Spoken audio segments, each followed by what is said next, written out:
তো শেষ দুনিয়ার শেষ অবস্থাটা নবীকে দেখানো হয়েছে। নবী সাল্লাল্লাহু আলাইহি ওয়াসাল্লাম সামনে চলছেন, চলতে চলতে দেখেন এক প্রকার লোক, সামনে দুইটা ডেকচি রাখা আছে।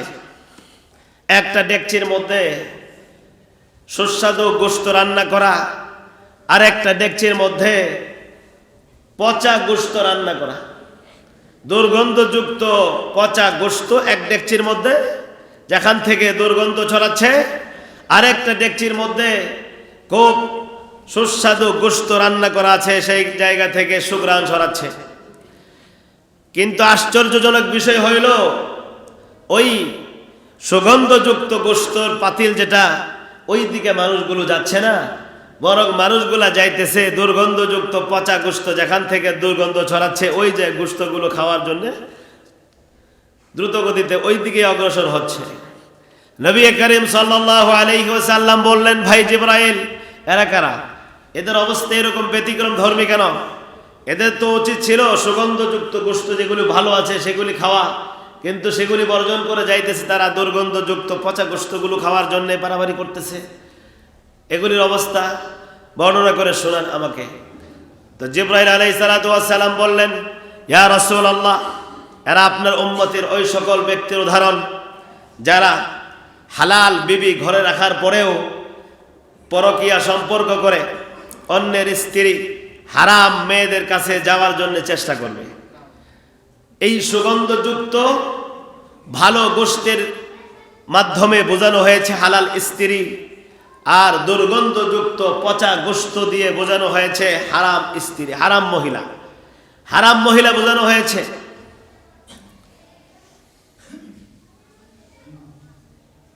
পৃথিবীতে বর্তমান সময়ে এই রকম হাজার হাজার লক্ষ লক্ষ পুরুষ আছে যাদের ঘরে হালাল স্ত্রী থাকার পরেও ওইটা তাদের কাছে ভালো লাগে না। ভালো লাগে কোনটা? হারাম যেটা, ওইটাই তাদের কাছে ভালো লাগে। অন্যায় কাজ তাদের কাছে ভালো লাগে, জেনা ব্যভিচার তাদের কাছে ভালো লাগে, তো ওই দিকেই ছুটছে, ওই দিকেই যাইতেছে। পরকীয়া সম্পর্ক এখন এটা এমন মরণ বেদি হিসেবে আমাদের সামনে হাজির হয়েছে, মরণ বেদি হিসেবে মানুষকে শেষ করে দিচ্ছে, ধ্বংস করে দিচ্ছে। প্রিয় ভাইয়েরা, কিয়ামতের দিন কঠিন বিপদের মধ্যে পড়তে হবে। আল্লাহ আমাদেরকে হেফাজত করেন, আমিন। এই মাসে আল্লাহ রাব্বুল আলামিন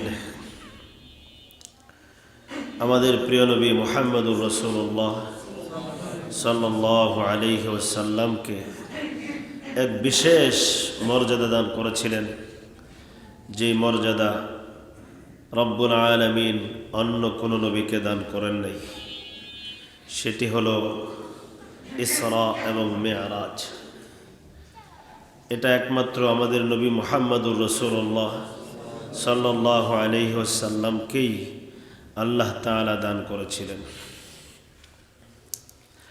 নবী করিম সাল্লাল্লাহু আলাইহি ওয়াসাল্লাম মক্কায় যখন দিন প্রচার করছিলেন আর কাফেরদের পক্ষ থেকে বিভিন্ন বাধা এবং নির্যাতনের সম্মুখীন হচ্ছিলেন, এক পর্যায়ে মক্কায় নবীজি থাকতে পারলেন না। বুক ভরা আশা নিয়ে তায়েফে চলে গিয়েছিলেন দিন প্রচার করার উদ্দেশ্যে, কিন্তু সেখানেও তায়েফের মানুষগুলো দিন গ্রহণ করার পরিবর্তে নবী করিম সাল্লাল্লাহু আলাইহি ওয়াসাল্লামকে কঠিনতম নির্যাতন করেছিল। নবী সাল্লাল্লাহু আলাইহি ওয়াসাল্লাম সেখান থেকেও ফিরে এসেছিলেন। তায়েফের তখনকার মানুষগুলো দিন গ্রহণ করে নাই, বরং উল্টো নির্যাতন করেছে, জুলুম করেছে, নবীজির দেহ থেকে রক্ত বের করেছে। নবী করিম সাল্লাল্লাহু আলাইহি ওয়াসাল্লাম যখন তায়েফ থেকে ফিরে আসলেন, পথিমধ্যে জিবরাইল আলাইহিস সালাম এবং পাহাড়ের দায়িত্বে নিয়োজিত ফেরেশতা সহ আসলেন। এসে বললেন, ইয়া রাসূলুল্লাহ, আমার সঙ্গে পাহাড়ের দায়িত্বে নিয়োজিত ফেরেশতা আছেন, আপনি তাকে যা হুকুম করবেন সে তাই বাস্তবায়ন করবে। পাহাড়ের ফেরেশতা নবীজিকে সালাম দিয়ে বললেন, ইয়া রাসূলুল্লাহ, আপনি যা চাবেন তাই হবে। আপনি যদি আদেশ করেন দুই পাহাড়ের মাঝে চাপা দিয়ে তাদেরকে ধ্বংস করে দেওয়ার, তাহলে তাদেরকে তাই করা হবে। নবী সাল্লাল্লাহু আলাইহি ওয়াসাল্লাম তখন বলছিলেন যে যদিও তারা আমার দিন গ্রহণ করে নাই, পরবর্তীতে তাদের বংশে এমন কোনো মানুষ আসতে পারে যারা ইসলামকে কবুল করবে, দিনকে গ্রহণ করবে। এজন্য নবীজি তাদের জন্যে বদদুয়া করেন নাই ধ্বংস হওয়ার জন্যে। এগুলা পিছনে রাখেন।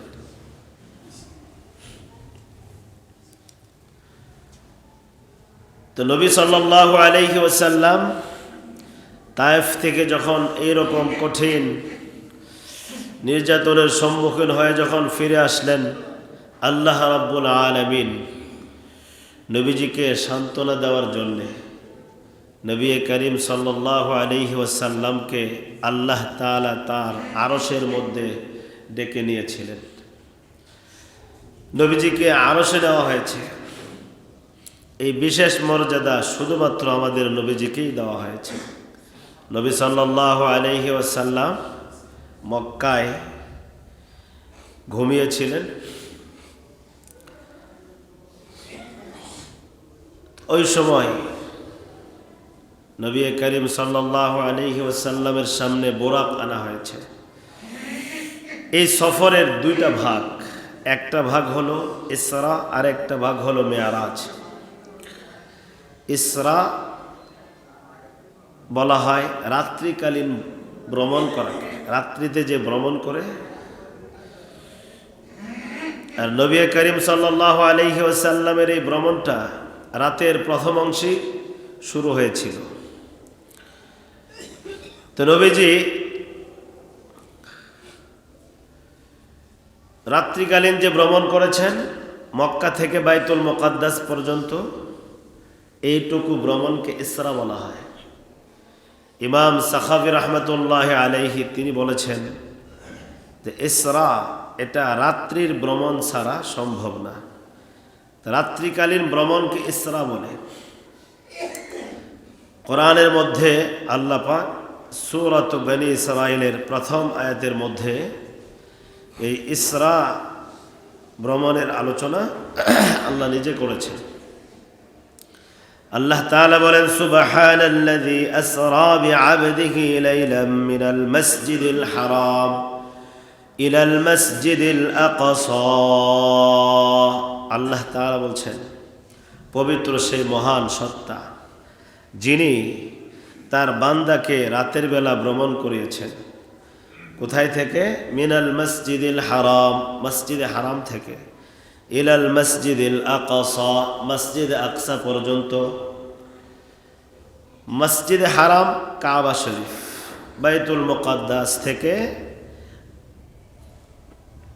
মসজিদুল আকসা পর্যন্ত, বাইতুল মুকাদ্দাস পর্যন্ত যে ভ্রমণ, এইটুকুকে কি বলা হয়? ইসরা বলে।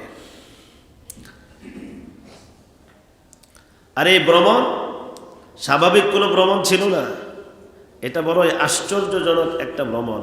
এই জন্য আল্লাহ তাআলা প্রথমে সুবহান দিয়ে শুরু করেছেন। কোনো আশ্চর্য জিনিস শুনলে কি বলি আমরা? সুবহান আল্লাহ, ঠিক না? তিনি ভ্রমণটা খুব আশ্চর্যকর ভ্রমণ ছিল এটা।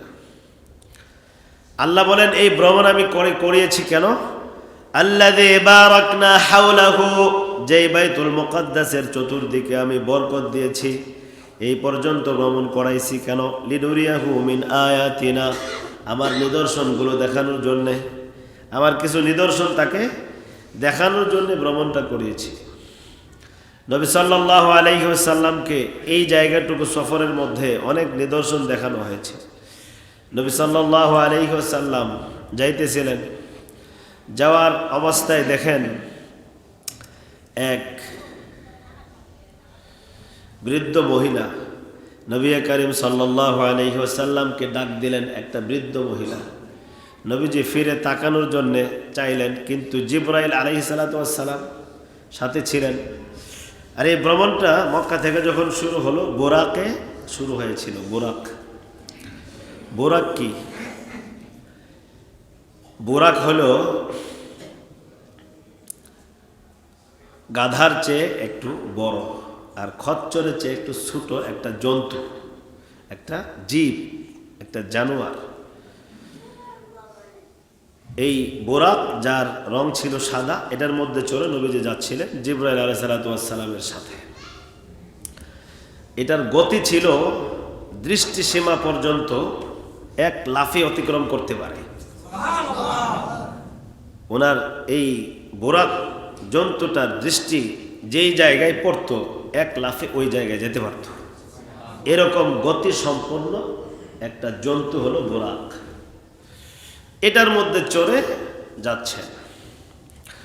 যাওয়ার পথে একটা মহিলাকে নবীজি দেখলেন, বৃদ্ধ মহিলা নবীজিকে ডাকতেছে।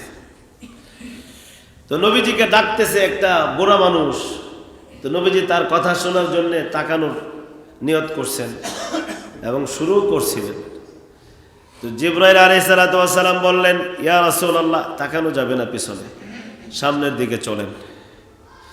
সামনে চলতে চলতেই একটু অগ্রসর হওয়ার পরে আবার দেখলেন একটা বৃদ্ধ পুরুষ, বুড়া মানুষ ডাকতেছে। একটা বুড়া মানুষ ডাকতেছে, ডাকে সাড়া না দিয়ে সামনে যাওয়াটা কেমন লাগে?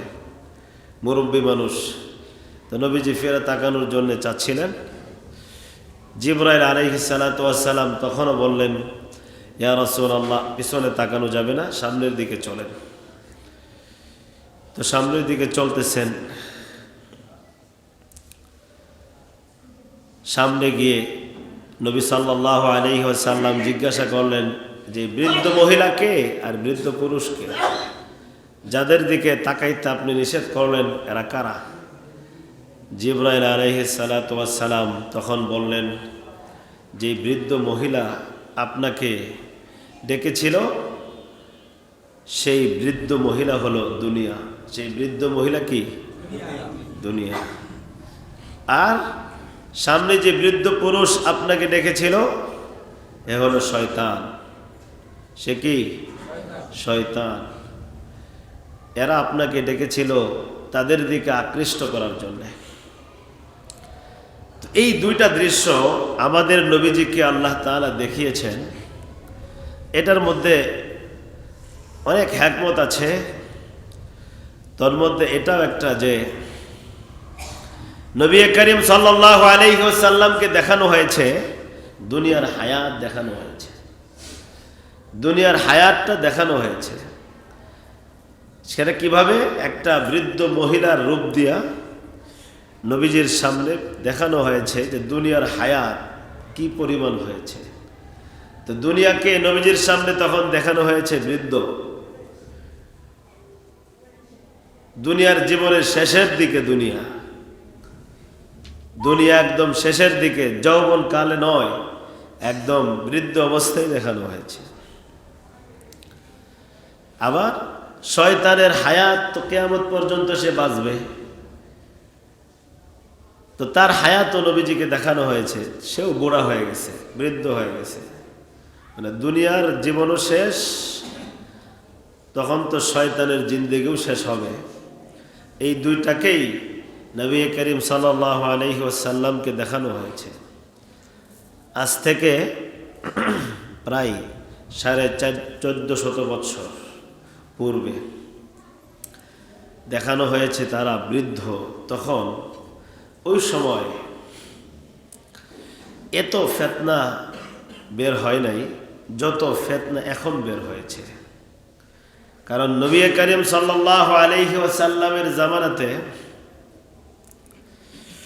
অনেক ফিতনাগুলো ছিল না, যে ফিতনাগুলো এই জামানায় বের হয়েছে। যেমন এক হাদিসের মধ্যে এসেছে, নবী করিম সাল্লাল্লাহু আলাইহি ওয়াসাল্লাম বলেছেন, সিনফান মিন আহলিন নার, দুই প্রকার জাহান্নামী, লাম আরাহুমা, আমি তাদেরকে দেখি নাই। মানে নবীজির জামানায় তখন এই দুই প্রকার জাহান্নামী বেরি হয় নাই। এক প্রকার কি? এক প্রকার হলো ওই সকল পুরুষ যাদের হাতে লাঠি থাকবে, বড় বড় লাঠি, গরুর লেজের মতো লাঠি থাকবে, ইয়াযরিবুনা বিহান নাস, এগুলা দিয়ে মানুষকে মারবে, দাপট দেখাবে, মারামারি করবে। দাপট দেখাবে, মারবে, মানুষকে অন্যায়ভাবে মারবে। এই লোকগুলা নবীজির জামানায় আত্মপ্রকাশ করে নেই, কিন্তু এখন আসেনি নেই, এখন আসে না। আরেক প্রকার ওয়ানিসাউন কাসিয়াতুন আরিয়াতুন মুমিলাতুন মাইলাত, ওই সকল নারী যারা আটো কাপড় পরবে, কাপড় না পরার মতো, এগুলি দ্বারা মানুষকে আকৃষ্ট করবে, নিজেরাও মানুষের প্রতি, পুরুষের প্রতি আকৃষ্ট হবে, মানুষকে গুমরা করবে, এগুলাই মাকসাদ। এইরকম নারীরা নবী করিম সাল্লাল্লাহু আলাইহি ওয়াসাল্লামের সময় ছিল না, কিন্তু এখন কি বের হয়েছে এগুলো? প্রিয় ভাইয়েরা, তো শেষ দুনিয়ার শেষ অবস্থাটা নবীকে দেখানো হয়েছে। নবী সাল্লাল্লাহু আলাইহি ওয়াসাল্লাম সামনে চলছেন, চলতে চলতে দেখেন এক প্রকার লোক, সামনে দুইটা ডেকচি রাখা আছে, একটা ডেকচির মধ্যে সুস্বাদু গোশত রান্না করা, আর একটা ডেকচির মধ্যে পচা গোশত রান্না করা, দুর্গন্ধযুক্ত পচা গোশত এক ডেকচির মধ্যে, যেখান থেকে দুর্গন্ধ ছড়াচ্ছে, আরেকটা ডেকচির মধ্যে খুব সুস্বাদু গোশত রান্না করা আছে, সেই জায়গা থেকে সুঘ্রাণ ছড়াচ্ছে। কিন্তু আশ্চর্যজনক বিষয় হইল, ওই সুগন্ধযুক্ত গোশতর পাতিল যেটা, ওই দিকে মানুষগুলো যাচ্ছে না, বরং মানুষগুলা যাইতেছে দুর্গন্ধযুক্ত পচা গোশত যেখান থেকে দুর্গন্ধ ছড়াচ্ছে, ওই যে গোশতগুলো খাওয়ার জন্য দ্রুত গতিতে ওই দিকে অগ্রসর হচ্ছে। নবী করিম সাল্লাল্লাহু আলাইহি ওয়াসাল্লাম বললেন, ভাই জিবরাইল, এরা কারা? এদের অবস্থা এরকম ব্যতিক্রম ধর্মী কেন? এদের তো উচিত ছিল সুগন্ধযুক্ত গোশত যেগুলি ভালো আছে সেগুলি খাওয়া, কিন্তু সেগুলি বর্জন করে যাইতেছে তারা দুর্গন্ধযুক্ত পচা গোশতগুলো খাওয়ার জন্য পারাবারি করতেছে। এগুলির অবস্থা বর্ণনা করে শোনান আমাকে। তো জিবরাইল আলাইহিস সালাতু ওয়াস সালাম বললেন, ইয়া রাসূলুল্লাহ, এরা আপনার উম্মতের ওই সকল ব্যক্তির উদাহরণ যারা হালাল বিবি ঘরে রাখার পরেও পরকীয়া সম্পর্ক করে অন্যের স্ত্রী হারাম মেয়েদের কাছে যাওয়ার জন্য চেষ্টা করবে। এই সুগন্ধযুক্ত ভালো গোশতের মাধ্যমে বোঝানো হয়েছে হালাল স্ত্রী, আর দুর্গন্ধযুক্ত পচা গোশত দিয়ে বোঝানো হয়েছে হারাম স্ত্রী, হারাম মহিলা, হারাম মহিলা বোঝানো হয়েছে।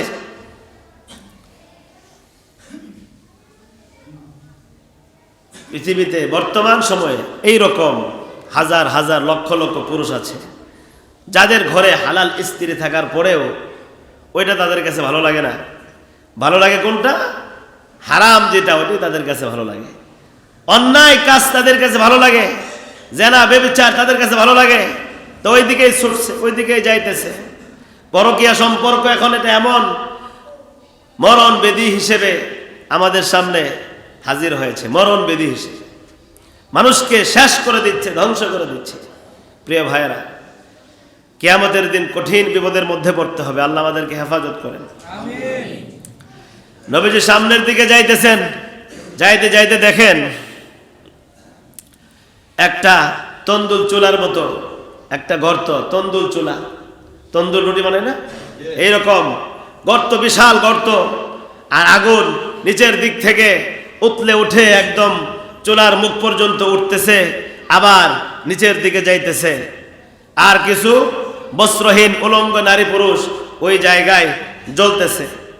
আগুনের সাথে সাথে তারা উপরে উঠতেছে, আবার আগুনের সাথে সাথে তারা নিচের দিকে যাইতেছে।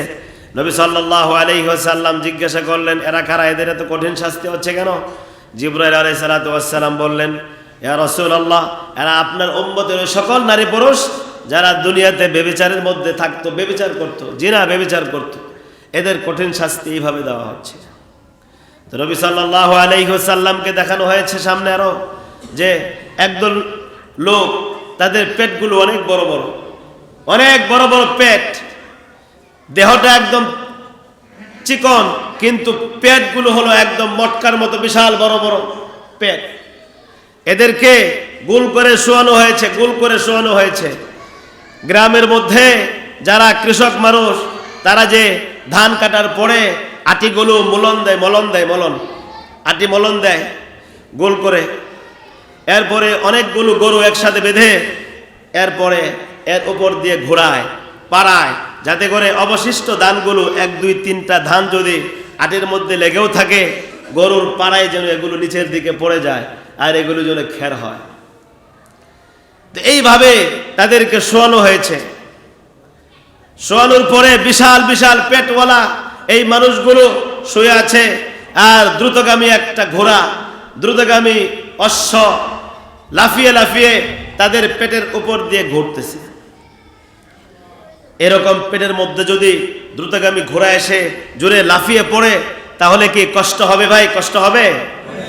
এই রকম দ্রুত গতিতে লাফিয়ে লাফিয়ে তাদের পেটের মধ্যে গিয়ে পড়তেছে আর তারা চিৎকার করতেছে। এই অবস্থা নবী করিম সাল্লাল্লাহু আলাইহি ওয়াসাল্লাম দেখার পরে জিবরাইল আলাইহিস সালাতু ওয়াস সালামকে জিজ্ঞাসা করলেন, ভাই জিবরাইল, এদের অবস্থা এরকম কেন? কঠিন শাস্তি তাদেরকে কেন দেওয়া হচ্ছে? জিবরাইল আলাইহিস সালাতু ওয়াস সালাম বললেন, ইয়া রাসূলুল্লাহ, এরা আপনার উম্মতের ওই সকল ব্যক্তি যারা দুনিয়াতে থাকা অবস্থায় হারাম খেয়েছে, সুদ খেয়েছে, ঘুষ খেয়েছে, অন্যের সম্পদ ভক্ষণ করেছে, লুটপাট করে খেয়েছে, ডাকাতি করে খেয়েছে, চুরি করে খেয়েছে। এই যে হারাম সম্পদ পেটের মধ্যে ঢুকিয়েছিল, এখন তাদের পেটগুলো এই রকম মটকার মতো বড় বড় হয়েছে আর তাদের পেটের মধ্যেই ঘোড়ার মাধ্যমে পাড়িয়ে পাড়িয়ে তাদেরকে কষ্ট দেওয়া হচ্ছে। এজন্য প্রিয় ভাইয়েরা, যারা অবলীলায় হারাম খাইতেছেন, সুদ খাইতেছেন, ঘুষ খাইতেছেন, যেমনে পাইতেছেন অমনি খাইতেছেন, একটু হিসাব করে খায়েন, একটু হিসাব নিকাশ করে খায়েন। অবলীলায় সুদের ছড়াছড়ি করে খাইতেছেন, বাসায় বসে বসে সুদের টাকা দিয়ে বাজার করে মসমসায় খাইতেছেন, একটু হিসাব নিকাশ করে খায়েন। পেটের অবস্থা কিন্তু ভালো হবে না, কঠিন শাস্তির মধ্যে পড়তে হবে। তখন কিন্তু আপনার সন্তানও দেখবে না, আপনার স্ত্রীও দেখবে না, ভাই বোনও দেখবে না, মা বাবাও দেখবে না, আত্মীয় স্বজনও দেখবে না, বন্ধু বান্ধবও দেখবে না, কেউ দেখবে না। চিৎকার করবেন, গগন বিদারী চিৎকার করবেন, আকাশ ফাটানো চিৎকার করবেন। আপনার চিৎকারে আকাশ ফেটে যাওয়ার উপক্রম হয়ে যাবে, কিন্তু আপনার চিৎকার তখন কেউ শুনবে না। এজন্য প্রিয় ভাইয়েরা, নবী করিম সাল্লাল্লাহু আলাইহি ওয়াসাল্লামকে মেরাজ করিয়ে, ইসরা এবং মেরাজ করিয়ে আল্লাহ পাক দেখিয়েছেন। আমাদের শিক্ষার জন্য অনেক বিষয় এখানে নিহিত আছে। তো নবীজি বাইতুল মুকাদ্দাস পর্যন্ত যাওয়ার পরে নবীজি যেই বুরাকের মধ্যে আরোহণ করে গিয়েছিলেন, ওই জায়গায় বাইতুল মুকাদ্দাসে পৌঁছার পরে অন্যান্য নবীরা, কারণ বাইতুল মুকাদ্দাসে অনেক নবীরা আসছেন, নবীদের ভূমি বাইতুল মুকাদ্দাস, অনেক নবীরা আসছেন এখানে। তো নবীরা বাইতুল মুকাদ্দাসে গিয়ে যেই জায়গায় তাদের বাহন বেঁধে ভিতরে ঢুকে নামাজ পড়তেন, তো নবীজি ওই বাইতুল মুকাদ্দাসে গিয়ে ওই জায়গার মধ্যেই বোরাকটা বেঁধে ঢুকছেন ভিতরে, 2 রাকাত নামাজ পড়েছেন। এখান থেকে মুহাদ্দিসিনগণ একটা শিক্ষণীয় বিষয় আমাদের জন্য সামনে রাখছেন। সেটা হলো, দেখেন, নবীজি যখন বাইতুল মুকাদ্দাসে পৌঁছার পরে যখন বোরাকটা ওই জায়গায় বেঁধেছিলেন যেই জায়গায় অন্যান্য নবীরা বেঁধেছিলেন। এখান থেকে আমাদের শিক্ষা কি? আপনারা যখন মসজিদে আসবেন, অনেক তো ঢোকার সময় জুতাগুলা চুরি করে নিয়ে যায়, ঠিক না? অনেক চুর আছে, কিন্তু আমাদের জন্য এখানে একটা সবক আছে। সবকটা হইল নিজের জুতাটা একটু কি করা, হেফাজত করা। কারণ নবীজি বোরাক বাহিরে ছেড়ে দিয়ে মসজিদের মধ্যে ঢুকেন নাই। ঢুকছিলেন? ঢুকেন নাই, বরং আগে বাঁধছেন, নিজের জিনিসটা আগে কি করছেন, বেঁধে হেফাজত করার চেষ্টা করেছেন। আমাদেরকেও আমাদের জিনিসগুলো একটু হেফাজতের চেষ্টা করতে হবে। অনেক চোর আছে ভিতর থেকে নিয়ে যায়, বলবো হুজুর ভিতরে রাখি, এরপরেও নিয়ে যায়। এখন এটার আর করার কি? যতটুকু সাধ্য আমাদের আছিল অতটুকু তো আমরা করেছি। ভিতর থেকে চোর জুতা নিয়ে যায়, এটা কেমন কথা? মসজিদে নামাজ পড়তে আসেন, আল্লাহর কুদরতি পাই সাজদা দিতে আসেন, আর এখানে এসে একজনের নতুন জুতা, একটু দামি জুতা আপনার চোখে পড়লো আর আপনি ওটা নিয়ে গেলেন। এটা কেমন? এটা কি নামাজ পড়তে আসলেন আপনি যে একজনের জুতা আপনার চোখে লেগে গেল, আপনি লোভ সামলাইতে পারলেন না, আপনি কি নামাজ পড়তে আসলেন? আপনার এই নামাজ পড়তে আসার জন্য কে বলল আপনাকে? আপনি আরেকজনের এক জোড়া জুতা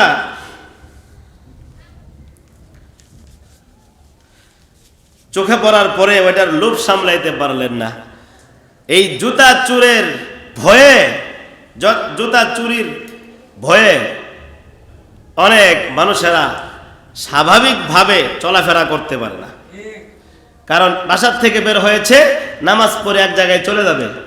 এখন চিন্তা করতেছে দামি জুতা নিয়ে যদি মসজিদে যায় তাহলে তো আমার জুতা নিয়ে চলে যাবে, আমি তো কোথাও যাইতেই পারবো না।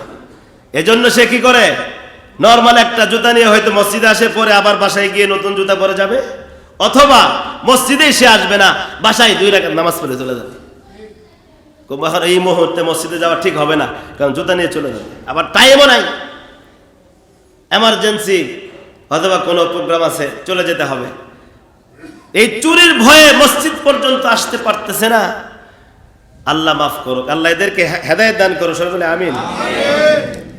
প্রিয় ভাইয়েরা, নবীজি বাইতুল মুকাদ্দাসে পৌঁছার পরে বাঁধলেন, বুরাক বাঁধার পরে 2 রাকাত নামাজ পড়লেন বাইতুল মুকাদ্দাসে। নামাজ পড়ে যখন শেষ করলেন, জিবরাইল আলাইহিস সালাতু ওয়াস সালাম 2টা পাত্র নিয়ে আসলেন। একটা পাত্রের মধ্যে ছিল দুধ, আর একটা পাত্রের মধ্যে ছিল শরাব, মদ ছিল। নবী সাল্লাল্লাহু আলাইহি ওয়াসাল্লামের সামনে পেশ করা হলো। নবীজি দুধকে গ্রহণ করলেন। নবীজি কি গ্রহণ করেছেন? দুধ গ্রহণ করেছেন। জিবরাইল আলাইহিস সালাতু ওয়াস সালাম বললেন, আপনি দুধ গ্রহণ করেছেন, আপনি ফিতরাতকে গ্রহণ করেছেন। আপনি যদি বিপরীত মতকে গ্রহণ করতেন তাহলে আপনার উম্মত গোমরা হয়ে যেত।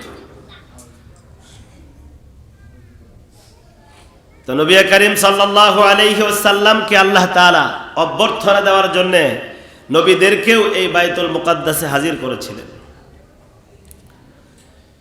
তো নবীজি সাল্লাল্লাহু আলাইহি ওয়াসাল্লাম এই বাইতুল মুকাদ্দাস থেকে একদম আল্লাহ তাআলার আরশ পর্যন্ত যে ভ্রমণ, এটাকে মেরাজ বলে। এটাকে কি বলে ভাই? আর বাইতুল্লাহ থেকে বাইতুল মুকাদ্দাস পর্যন্ত যে ভ্রমণ, এটাকে কি বলে? ইসরা বলে। ইসরা ও মেরাজ। মেরাজ হলো বাইতুল মুকাদ্দাস থেকে আল্লাহর আরশ পর্যন্ত। তো নবী করিম সাল্লাল্লাহু আলাইহি ওয়াসাল্লাম বাইতুল মুকাদ্দাস থেকে জিবরাইল আলাইহিস সালাতু ওয়াস সালামের মাধ্যমে ওনার সাথে চলতেছিলেন উপরের দিকে। চলতে চলতে প্রথম আসমান পর্যন্ত যখন পৌঁছলেন, আসমানের দরজা তো বন্ধ, গিয়ে খটখট করলেন। জিবরাইল আলাইহিস সালাম জিজ্ঞাসা করা হলো কে? তিনি বললেন, আমি জিবরাইল। আপনার সাথে কে? মুহাম্মদ সাল্লাল্লাহু আলাইহি ওয়াসাল্লাম। ফেরেশতারা কত দায়িত্ববান দেখেন। আবার জিজ্ঞাসা করা হলো, ওনাকে কি আনার অনুমতি দেওয়া হয়েছে? আপনাকে পাঠানো হয়েছিল? তিনি বললেন, হ্যাঁ, আমাকে পাঠানো হয়েছিল ওনাকে নিয়ে আসার জন্যে। তো তখন আসমানের দরজা খুলে দিয়েছে। প্রথম আসমানে উঠলেন। ওঠার পরেই হযরত আদম আলাইহিস সালাতু ওয়াস সালামের সঙ্গে দেখা হলো। আদম আলাইহিস সালাতু ওয়াস সালামকে এমন অবস্থায় দেখলেন যে ওনার ডান পাশে বিশাল এক জামাত, ওনার সন্তানের। এইভাবে আল্লাহ নবীজিকে দেখিয়েছেন। আবার বাম পাশে বিশাল ওনার সন্তানাদের একটা দল। উনি একবার ডান পাশে যখন তাকান হাসেন, আবার বাম পাশে যখন তাকান তখন তিনি বেজার হন, কাঁদেন। এই অবস্থা নবীজিকে দেখানো হয়েছে। জিবরাইল আলাইহিস সালাতু ওয়াস সালামকে জিজ্ঞাসা করার পরে নবীজিকে তিনি বললেন, ওনার ডান পাশে যে সন্তানাদি যারা আছে এরা হলো জান্নাতি, এজন্য তিনি এগুলো দেখে দেখে হাসেন।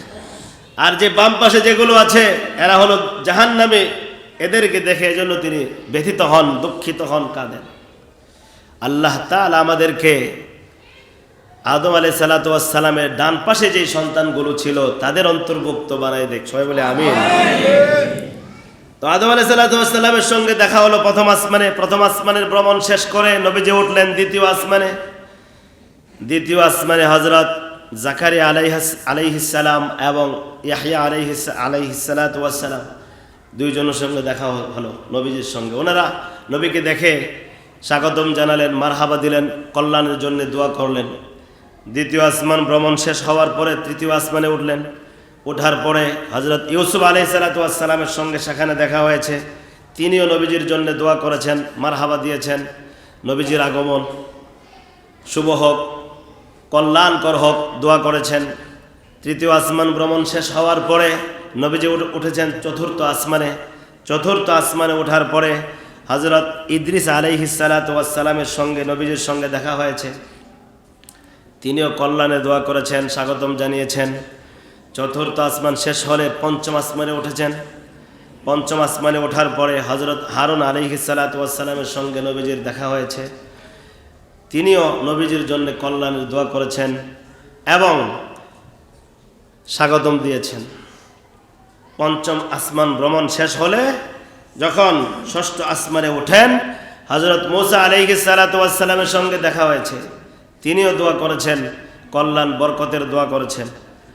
ষষ্ঠ আসমান ভ্রমণ শেষ হলে যখন সপ্তম আকাশে ওঠেন, নবীজির সঙ্গে দেখা হয়েছে হযরত ইব্রাহিম আলাইহিস সালাতু ওয়াস সালামের সঙ্গে। ইব্রাহিম আলাইহিস সালাতু ওয়াস সালাম কে নবীজি দেখছেন যে বাইতুল মামুরে হেলান দিয়ে বসে আছেন। মামুরে হেলান দিয়ে বসে আছেন। বাইতুল মামুর হলো সপ্তম আকাশে ফেরেশতাদের তওয়াফের একটা জায়গা, তওয়াফের একটা ঘর। দুনিয়াতে আমাদের তওয়াফের ঘর কোনটা? বাইতুল্লাহ, আল্লাহর ঘর। আর ফেরেশতাদের তওয়াফের ঘর কোনটা? বাইতুল মামুর, সপ্তম আকাশে। বাইতুল মামুর কেন বলে এটাকে? কারণ এটা সবসময় আবাদ থাকে। প্রত্যেক দিন ৭০,০০০ ফেরেশতা তওয়াফ করে কিয়ামত পর্যন্ত, আর এই ৭০,০০০ ফেরেশতার সিরিয়াল পাবে না।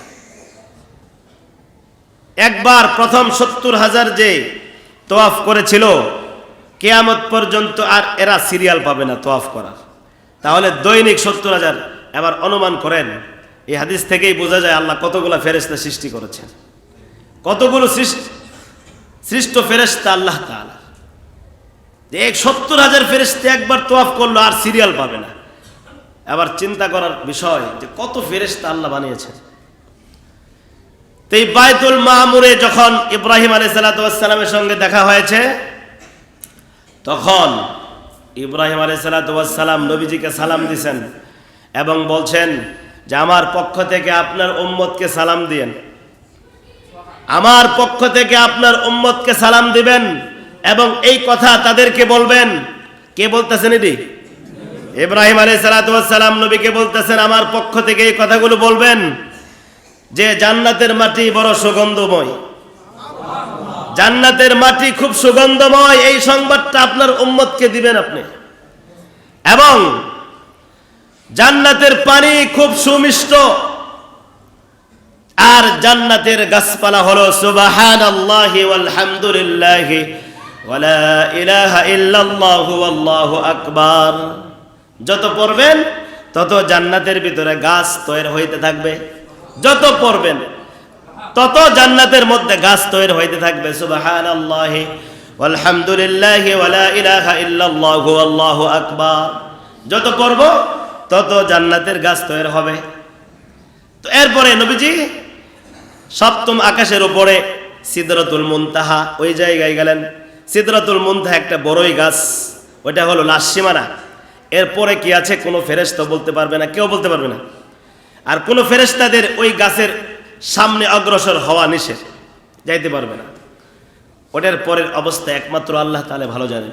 কিন্তু আল্লাহ তাআলা আমাদের নবীজিকে সিদরাতুল মুনতাহা পার করে জিবরাইল আলাইহিস সালাম তিনিও কখনো সিদরাতুল মুনতাহা ভেদ করতে পারেন নাই। কিন্তু আল্লাহ পাক আমাদের নবীজিকে সিদরাতুল মুনতাহা পার করে আরশের মধ্যে নিয়ে গেছেন। সুবহানাল্লাহ। নবীজিকে 50 ওয়াক্ত নামাজ দিয়েছেন, নবীজি নিয়ে আসছেন। মুসা আলাইহিস সালামের সঙ্গে দেখা, জিজ্ঞাসা করা হলো। মুসা আলাইহিস সালাম জিজ্ঞাসা করলেন কি দিয়েছে আল্লাহ তাআলা আপনাকে? নবীজি বললেন 50 ওয়াক্ত নামাজ দিয়েছে।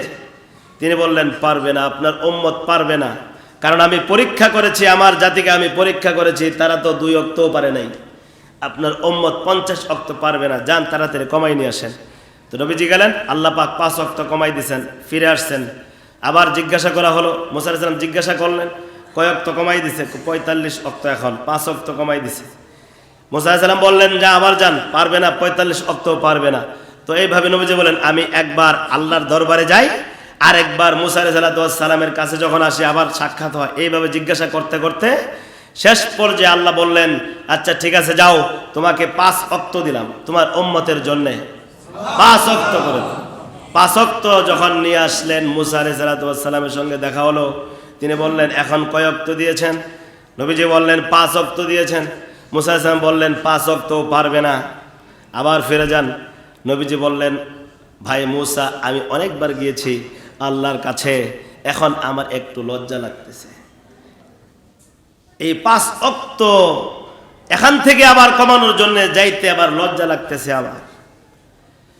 তো আল্লাহ তাআলা বলছেন, এই 5 ওয়াক্ত যদি কেউ পড়ে 50 ওয়াক্ত পড়ার নেকি দিয়ে দেব। 50 ওয়াক্ত নেকি, 50 ওয়াক্ত পড়লে যে নেকি, 5 ওয়াক্ত পড়লে ওই পরিমাণ নেকি আল্লাহ তাআলা ইহসান করে আমাদেরকে দিবেন। এই কথা আল্লাহ তাআলা নবীজির মাধ্যমে আমাদেরকে জানিয়েছেন। এজন্য প্রিয় ভাইয়েরা, 5 ওয়াক্ত নামাজ সবাইকে পড়তে হবে।